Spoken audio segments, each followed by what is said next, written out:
ஜெயவராகி. இன்று அமாவாசை. பெங்களூர்லேருந்து மீனாராணி மாமி அவங்க வந்து புடவை அமைச்சிருக்காங்க பார்சலில். அவங்க மகனுக்கு இன்றைக்கி பிறந்த நாள். 16 செல்லும் பெற்று வாழ வேண்டும். இந்த பார்சலில் என்ன புடவை வந்ததுன்னு பார்ப்போம்.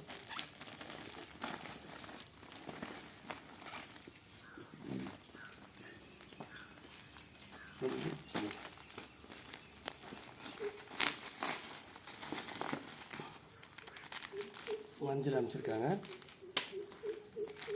குங்குமம், சாமிக்கு திரவியம், விரலி மஞ்சள்,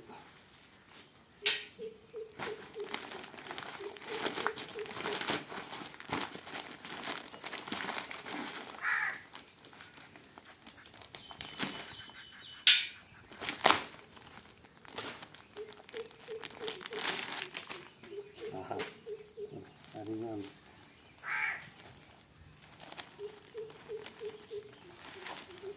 அன்றைக்கி இந்த சேலை தான் இன்றைக்கி அமாவாசைக்கு, ஆடி அமாவாசை இன்றைக்கி கட்ட போகிறோம். அபிஷேகம் பண்ணிவிட்டு வரேன்.